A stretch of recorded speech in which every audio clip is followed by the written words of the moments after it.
নমস্কাৰ বন্ধুসকল। তো আমি আজি আহিছোঁ আমাৰ আমগুৰি ৩ নম্বৰ ৱাৰ্ডত। এটা সাপ দাদাই আমাক ফোন কৰিছে। তো সাপটো একচুৱেলি আমি দেখা পালোঁ অহাৰ পিছত সাপটো অলপ ডাঙৰ আছে।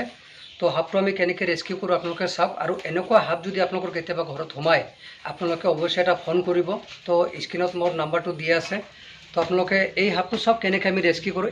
এইটো ছিজনত সাপবিলাক মানুহৰ ঘৰত সোমোৱাৰ উদ্দেশ্য, কাৰণ বাৰিষা ছিজন, বাহিৰত পানী, সেইকাৰণে ঘৰত সোমাই আহে।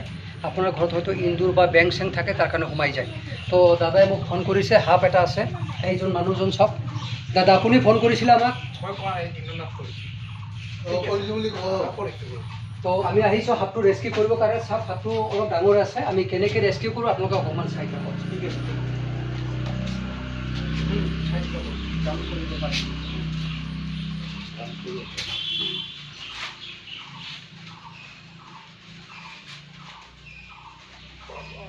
ইমান ডাঙৰ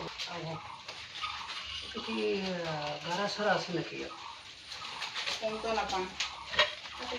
যি আছে আছে। বহুত জংঘল হৈছে মানে। আহিছে ইফালে আছে। ক'ত গৈছে? সাপ আছে মোৰ হাতত। ভগৱান চিঙিব ৰ বাবা।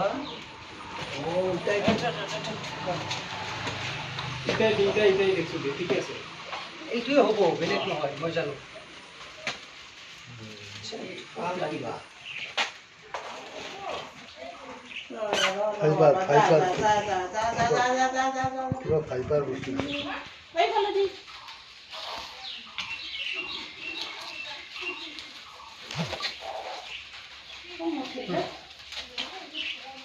চলো, ইয়াৰ খং বেছি, কিন্তু ইয়াৰ মানে প্ৰয়োজন নাই। ইয়াৰ প্ৰয়োজন কম। মাৰি দিছে তো পেণ্টত মাৰি দিছে। একো নহয়, চিন্তা নাই। ক'ত মাৰে মাৰক। খোলো খোলো খোলো। কি হ'ল?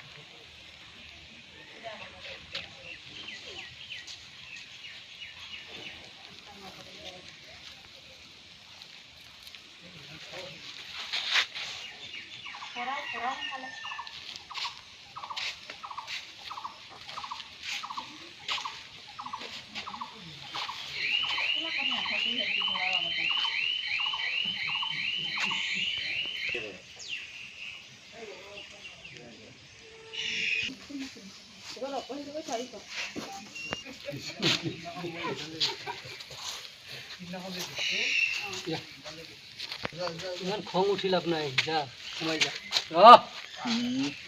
আরে আরে আরে যা গুচি আছে কিয়?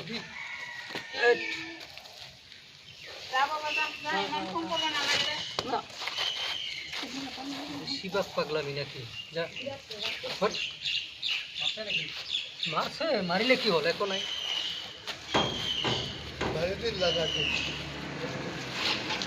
অবস্থাটাই ভালো হল। এখন